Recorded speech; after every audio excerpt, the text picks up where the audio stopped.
We are entering a new industrial age, which is an age of clean energy technology manufacturing. We released a report earlier this year, Energy Technology Perspectives, where we looked into supply chains in very much detail for all the different clean energy technologies out there. And when you look at just what happened over the last 2 decades, technologies that were in their infancy 20 years ago, like solar PV and wind, or if you look at electric vehicles and batteries, which were in their infancy 10 years ago, they have turned into vast manufacturing operations as of today, and there's much more to come. In short, we think that we really, need to speed up the access to long-term, so patient capital and risk-bearing capital. And that's why, we always have to look to, how we can combine different sources. We're a bank, after all. Our loans need to be repaid. We can take, certain risk, but it often works very well, if you can combine, EU budget with EIB finance and, set up these de-risking instruments. The single market was mentioned. I think we still have some work to do. Indeed. Whenever we have a circular economy project, I can tell you, because we're also looking to barriers to investment, we have no scale. And if we have no scale, there is no sizable business that we can develop. So more work to do on that.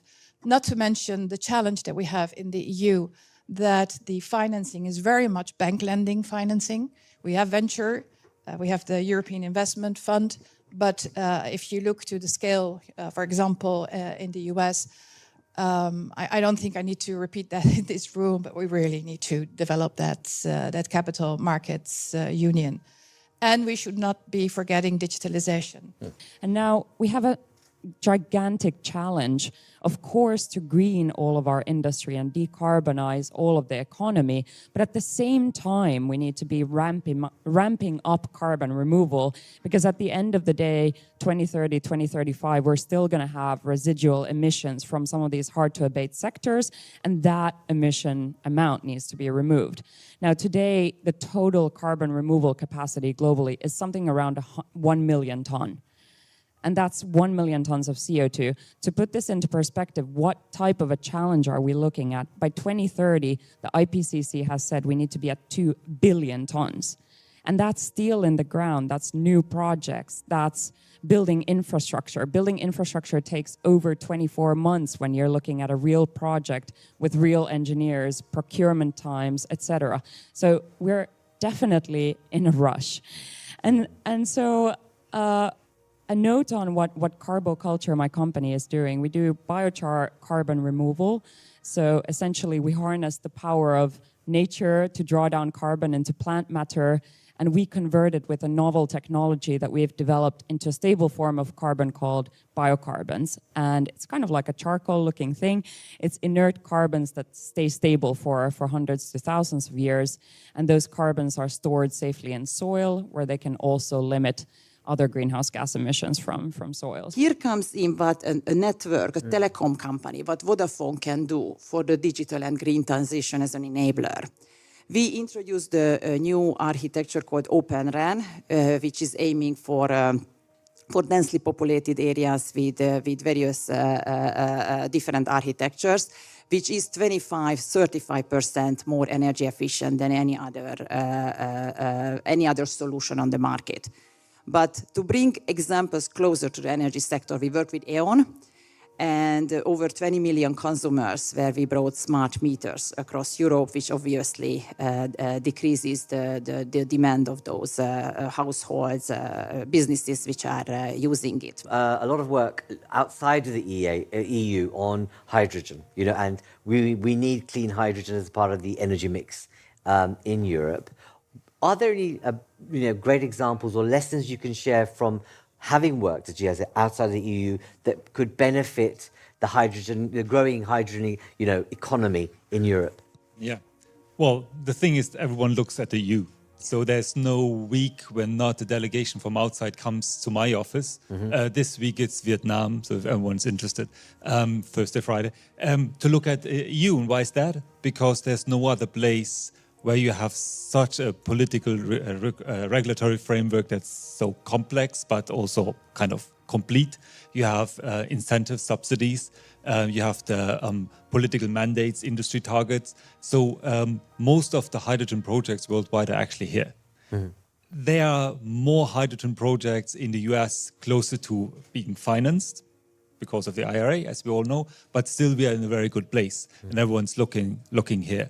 But as Christian was nicely saying, well, for the renewable hydrogen, we need renewable energy. We need renewable energy for electrification. So there is a limit, and we won't most probably not be able to produce enough for our needs in 2030, 2035. So strong cooperation with the outside world is absolutely necessary. In your plans to get the Green Deal right, you have to put fairness and solidarity as defining principles. So you have really to measure what are the social consequences of this transformation.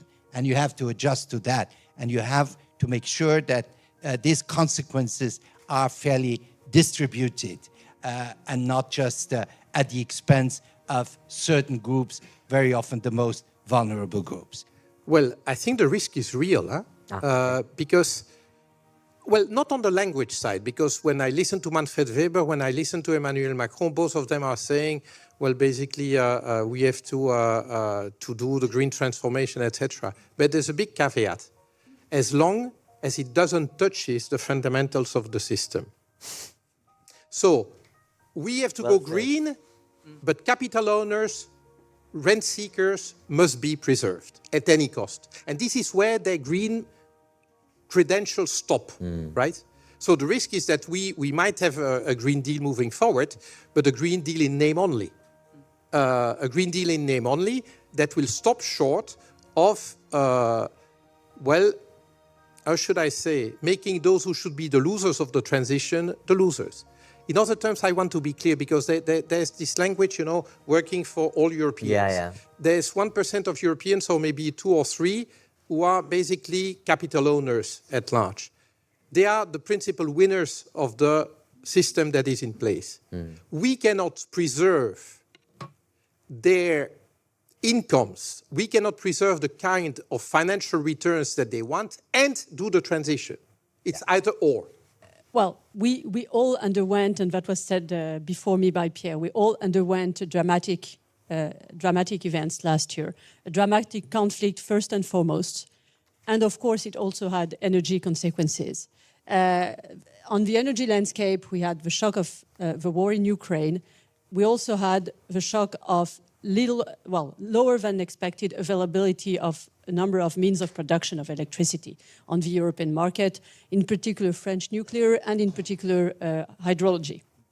So a year where we were vastly impacted on the supply side. And nevertheless, as Pierre was saying, we collectively managed to face and to live up to this supply shock, negative shock. At the same time, we also all experienced very high prices. And this has been an issue, of course, for all customers, be they businesses, be they households. So, yes, we've been able to manage supply. The prices have been very high. What does it tell us for the future? Well, I think what it puts front and center on the energy landscape is the importance both of security of supply, prices, and decarbonation. And I think by now, we should all have clearly in mind the fact that we need all these three to align to be successful in energy transition, and it's not a given. I think many in the room would remember still a time where security of supply and energy transition were not necessarily the two sides of the same coin. Yeah. I remember very much debates in the Commission 10, 15 years ago where people would say, the renewables, it's good. We like renewables, but we have to think about security of supply. And today, renewables is security of supply. And that is, I think, a strong shift in mentality.